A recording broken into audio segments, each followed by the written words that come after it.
Hello, everyone. Welcome to the Investor Education Series from Pakistan Institute of Corporate Governance. My name is Talha bin Hamid. I am serving as Head of Director and Training Development at the PICG. Today, we are going to learn about the liabilities faced by a director.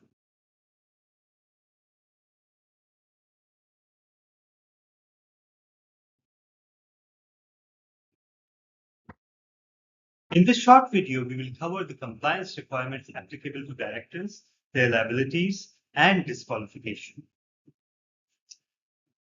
As per SECP data, on average of more than 2,000 directors are educated, prosecuted each year for failing to file accounts and other statutory returns. That means that failure to perform one's duty can result in adjudication and prosecution. So director duties are not to be taken lightly. These are some of the compliance requirements directors must ensure. Issuance of share certificates. Companies issue share certificates to shareholders as evidence of ownership, and shareholders rely on these certificates for their rights and entitlements. Transfer of shares. The process of transferring ownership from one shareholder to another ensures accurate records and compliance with legal procedures. Thirdly, registration of charges. Companies register charges, for example, mortgages or loans, against their assets. This protects creditors' interests and ensures transparency. And maintenance of registered office address. Companies must maintain a valid office address. This facilitates communication and legal processes. Statutory meetings are held to discuss financial matters, and they ensure transparency and accountability. Maintenance of a minutes book. Companies record meeting minutes, decisions, and resolution. This is essential for legal compliance and historical reference. Election of directors. Shareholders elect directors to the board. This ensures effective governance and representation. Directors appoint chief executive. Chief executive is appointed for strategic leadership. He or she oversees operations and management. Appointment of company secretary. Companies appoint a company secretary for administrative and legal duties. This ensures compliance with regulations. Maintenance books of accounts. Companies keep accurate books of accounts and financial records, which can be inspected by the shareholders. This is vital for financial transparency and decision making. Preparation, audit, and presentation of accounts in the AGM. Companies prepare financial statements, get them audited, and present them at the annual general meeting. Shareholders assess company performance through this mechanism. Preparation of quarterly accounts by listed companies. Listed companies provide quarterly financial reports, which keeps investors informed about the performance. Payment of dividends. Companies distribute dividends to shareholders. Timely payment is crucial for investor confidence. Appointment of auditor.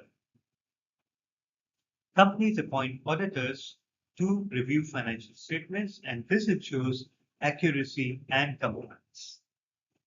Appointment of legal advisor. This appointment ensures that the companies have a constant source of legal advice and risk management. They guide decision making. Securities Act and Code of Corporate Governance legal framework governing securities issuance, trading, and corporate behavior is provided. This promotes transparency, fairness, and investor protection. Directors hold significant responsibilities and must navigate their roles with care and diligence. Firstly, while directors can delegate authority, they cannot delegate accountability. This means they remain responsible for the outcomes of the decisions, even if tasks are assigned to others.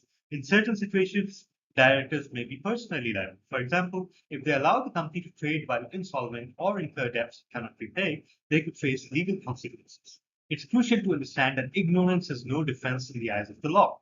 Directors must be fully aware of their duties and obligations. This includes conducting due diligence on the company and its board before accepting an appointment. Lastly, being appointed to the board is an obligation, not a privilege. Directors must take their role seriously, ensuring they act in the best interest of the company and its stakeholders. By adhering to these principles, directors can help maintain the integrity and success of the organization. It's a big responsibility, and with great power comes great accountability. There are certain consequences necessary to ensure that directors act responsibly.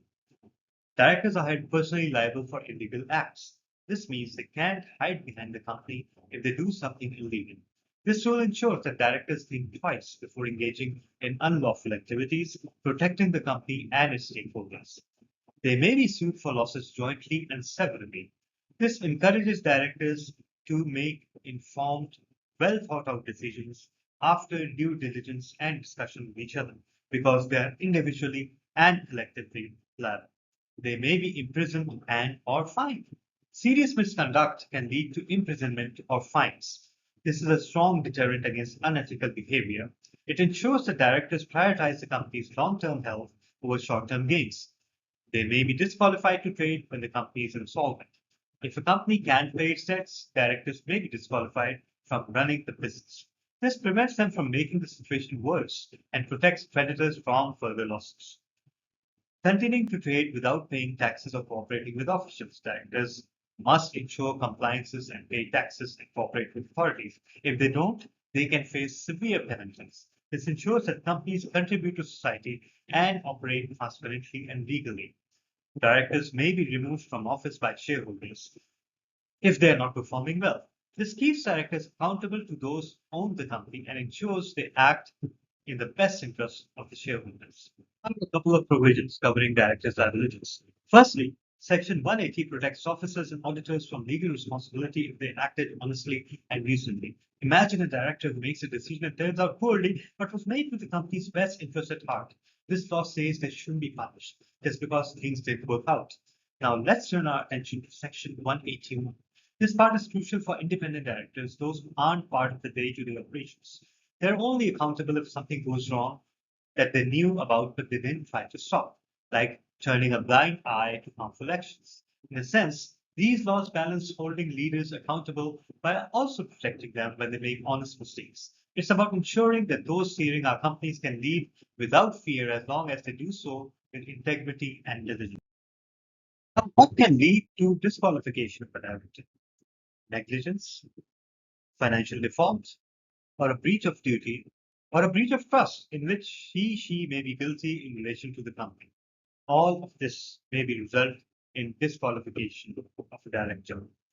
These provisions are designed to ensure that the directors act with due diligence, with honesty and integrity, so that the result of their operations is beneficial for all the stakeholders of the company. Thank you.